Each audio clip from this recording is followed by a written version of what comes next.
بسم اللہ الرحمن الرحیم۔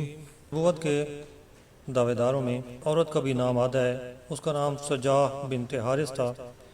یہ عورت قبیلہ بنی تمیم کی ایک شاخ یربوع سے تعلق رکھتی تھی۔ بنی تمیم میں رسول کریم صلی اللہ علیہ وسلم نے پردہ فتح فرمانے سے پہلے مختلف عاملوں کو مقرر فرما کر روانہ کر چکے تھے۔ زبرقان بن بدر کو رباب اور ابنا کا عامل مقرر فرمایا گیا تھا۔ قیس بن عاصم کو مقائس اور ان کے متعلقہ خاندانوں کا عامل بنایا گیا تھا۔ وکیع بن مالک اور مالک بن نویرہ کو بنی حنظلہ کا عامل مقرر کیا گیا تھا۔ صفوان بن صفان اور سمرہ بن عامر کو بنی عامر کا عامل بنایا گیا تھا۔ حضرت صفوان کو حضور صلی اللہ علیہ وسلم کی رحلت کی اطلاع ملی تو وہ بنی عامر اور صبرہ کے علاقوں کے صدقات کا مال لے کر حضرت ابوبکر صدیق رضی اللہ عنہ کی خدمت میں پیش ہو گئے۔ صبرہ اپنی قوم میں رباب کے ہنگامے کی وجہ سے ٹھہرے رہے۔ قیس ابھی اپنے علاقہ میں موجود تھے اور یہ دیکھ رہے تھے کہ صورتحال کیا رخ اختیار کرتی ہے، کیونکہ وہ اور زبرقان اکٹھے عامل تھے۔ چنانچہ وہ انتظار کر رہے تھے کہ زبرقان بھی صدقات کا مال لے کر مدینہ طیبہ چلیں، مگر جب انہوں نے دیکھا کہ زبرقان نے آمادگی ظاہر نہیں کی تو کہا کہ اے ابن العقلیہ کا برا ہو، انہوں نے میرے منصوبے کو خاک میں ملا دیا۔ میری تو سمجھ میں نہیں آتا کہ کیا کروں۔ اگر میں حضرت ابوبکر کی اتباع کرتا ہوں اور ان کو صدقات کا مال لے جا کر دیتا ہوں اور وہ اسے بنی سعد پر خرچ کر دیتے ہیں تو پھر زبرقان ان قبائل میں مجھے بدنام اور رسوا کریں گے، اور اگر خود میں ان صدقات کو بنی سعد میں خرچ کر دوں تو وہ ابوبکر کے پاس مجھے رسوا کریں گے۔ آخر سوچ بچار کے بعد انہوں نے یہ فیصلہ کیا کہ ان صدقات کو وہ مقائس اور ان کے دوسرے ملکہ خاندانوں میں تقسیم کر دیں۔ انہوں نے ایسا ہی عمل کیا، مگر زبرقان نے ایسا نہ کیا، بلکہ وہ صفوان کے پیچھے ہی رباب، اوف اور ابنا کے صدقات کا مال لے کر مدینہ طیبہ آ گئے، اور ایک شعر میں انہوں نے قیس کے طرز عمل کی تعریف کی۔ ہوا یہ کہ ان لوگوں کے جانے سے قبائل کا تمام نظام درم برم ہو گیا، ہر طرف فتنہ ارتداد پھیل گیا۔ حضرت قیس رضی اللہ عنہ بھی کچھ عرصہ کے بعد علاء بن حضرمی کے پاس آ گئے اور جہاد کے لیے چلے۔ تمام بنی تمیم کے علاقہ کا یہی حال تھا کہ ہر ایک کو اپنی اپنی پڑی تھی، یعنی وہ سب بام دست و گریباں تھے۔ ایک طرف تو ان قبائل میں خلفشار اور بد نظمی پھیلی ہوئی تھی، تو دوسری طرف سجاہ اور اس کے ہمراہی سردار نے انہیں ایک نئے فتنہ میں مبتلا کر کے رکھ دیا۔ سجاہ بنت حارث بن سوید بن عقفان اور اس کے دادا عقفان کی اولاد بنی ثقلب میں سے تھے۔ اس کے خاندان کے چند لوگ عیسائیت اختیار کر چکے تھے اور انہوں نے عراق میں قبیلہ بنی صالب میں سکونت اختیار کر لی تھی۔ سجاہ نے بھی عیسائیت کے ماحول میں پرورش پائی تھی۔ یہ عورت بہت زیادہ ہوشیار تھی۔ اس نے نبوت کا دعویٰ کر کے کافی لوگوں کو اپنا گرویدہ بنا لیا۔ وہ دراصل مدینہ طیبہ پر قبضہ کر کے اسے اپنی نبوت کا مرکز قرار دینا چاہتی تھی۔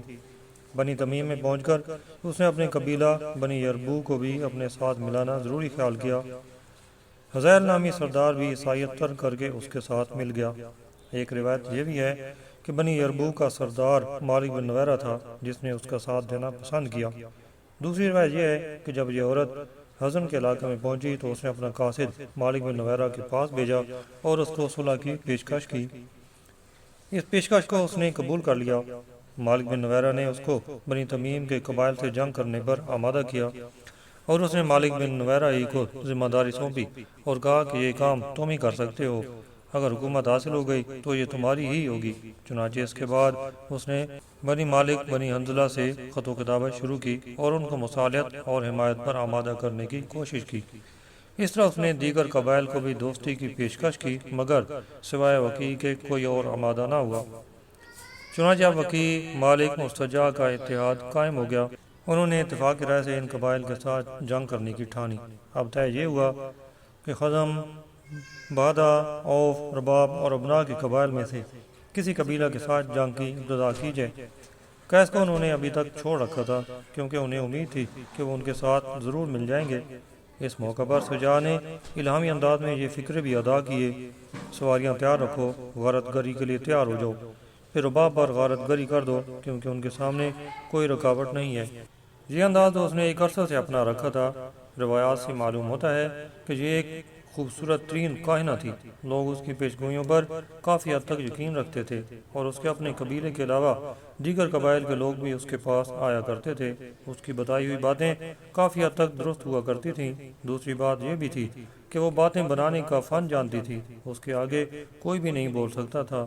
اس کی آواز میں ایک طرح سے جادو ہوتا تھا۔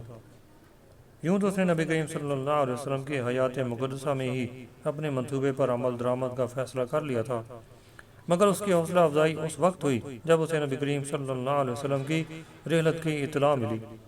وہ تو بخوبی جانتی تھی کہ وہ ایک بالکل جھوٹی عورت ہے، اس لیے اس کو اس اطلاع سے ایک طرح سے تقویت حاصل ہوئی، کیونکہ اب اس کے خیال میں میدان صاف تھا اور اسے بات پرس کرنے والا کوئی نہ تھا۔ یہی سوچ کر اس نے معلوم کروایا کہ نبی کریم صلی اللہ علیہ وسلم کا جانشین کون ہے۔ جب اسے معلوم ہوا کہ حضرت ابوبکر صدیق ہیں تو وہ خاموش ہو گئی۔ اب اس نے پراسرار باتیں لوگوں کو سنانا شروع کر دیں اور ان لوگوں سے بھی وہ الہامات حاصل کیے جو مسیلمہ کذاب کہا کرتا تھا۔ چنانچہ اس نے آیات قرآنی اور مسیلمہ کے الہامات کو گڑ مڑ کر کے اپنی عبارات کو ترتیب دیا۔ ایک مرتبہ اس نے اپنے قریبی لوگوں کو اپنی عبارات سنائی تو انہوں نے کہا کہ قرآنی آیات کے مقابلہ میں تو ان کی کوئی وقت نہیں۔ انہوں نے اس کی عبارات کی تعریف و توصیف تو کی، مگر یہ بھی کہا کہ اس کا عبارات کا اور آیات قرآنی کا کوئی مقابلہ نہیں۔ سجا نے دھیرے دھیرے اپنی عبارات کو الہامی پیغام کہہ کر لوگوں کو سنانا شروع کر دیا۔ اس نے اپنے قریبی لوگوں سے کہا کہ وہ ان عبارات کا خوب چرچا کریں اور لوگوں کو بتائیں کہ وہ ایک نبی آئے۔ اس طرح اس نے بہت جلد شہرت حاصل کر لی۔ جب اس کے پاس اچھی خاصی جمعیت اکٹھی ہو گئی تو اس نے سوچا کہ مدینہ طیبہ پر ہی قبضہ کر کے اپنا سکہ جمایا جائے۔ اس مقصد کے لیے اس نے پہلے حذیل اور پھر مالک بن نویرہ کو اپنی حمایت و اعانت پر آمادہ کیا اور انہیں یہ لالچ دیا کہ حکومت تو دراصل انہی کی ہوگی۔ یہی دراصل اس کا طریقہ کار تھا کہ وہ لوگوں کو یہ بتلایا کرتی تھی کہ وہ صرف انہی پر اعتماد کرتی ہے۔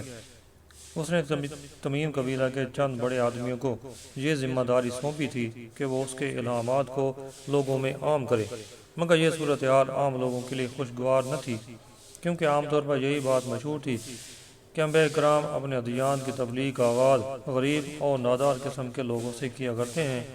اس طرح یہ بات بھی مشہور تھی کہ سب سے پہلے نبی پر ایمان بھی غریب اور نادار لوگ ہی لاتے ہیں، مگر یہاں تو صورتحال مختلف تھی، کیونکہ سجا تو ابتدا ہی عمرہ اور روسا سے کر رہی تھی۔ انہی خیالات کا اظہار ایک مرتبہ سجا سے کسی قریبی بندے نے کر دیا، جس کا جواب اس عیار عورت نے یہ دیا: اگرچہ تم لوگ یہ سوچ رہے ہو کہ تمام نبی تو اپنے دین کا آغاز غریبوں سے کیا کرتے ہیں، مگر میں نے یہ کام سرداروں اور امیر کبیر لوگوں سے شروع کیا ہے، مگر تمہاری سوچ تو میرے لیے اس قدر اہمیت کی حامل ہرگز نہیں ہے، کیونکہ میں تو دنیا کی سب سے پہلی نبی عورت ہوں۔ یہ سعادت بھی تو پہلے کسی کو حاصل نہیں ہوئی۔ تم لوگ اچھی طرح جانتے ہو کہ میں پہلے ایک کائنہ تھی۔ میری لا تعداد کرامات تو تم دیکھ چکے ہو۔ میری طاقت میں اب پہلے سے بھی بہت زیادہ اضافہ ہو چکا ہے، کیونکہ اب میں ایک نبیہ ہوں، دنیا کی پہلی نبیہ۔ یہ مجھے اللہ نے انعام عطا فرمایا ہے۔ دیگر جھوٹے نبیوں کے قبائل کی طرح بنو تمیم نے بھی اس کے دعویٰ پر بے حد خوشی اور انبساط کا اظہار کیا، کیونکہ بنو قریش کی عظمت وہ لوگ مکہ اور مدینہ میں دیکھ چکے تھے۔ بنو تمیم بھی یہی خیال کرتے تھے کہ اس طرح ان کا قبیلہ بھی مشہور ہو جائے گا اور انہیں بھی دنیا میں فضیلت حاصل ہو جائے گی۔ دنیا میں توہم پرستی تو شروع سے ہی رہی ہے۔ اب یہ ہونے لگا کہ لوگ اس کے پاس اپنے عام اور خاص مسائل لے کر آنے لگے۔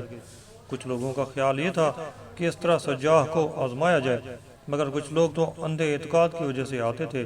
جب وہ محض ایک کائنہ تھی تو اس وقت بھی اس کے پاس اپنے مسائل کے حل پوچھنے والوں کا تانتا بندہ رہتا تھا، مگر اب تو صورتحال ہی بدل چکی تھی۔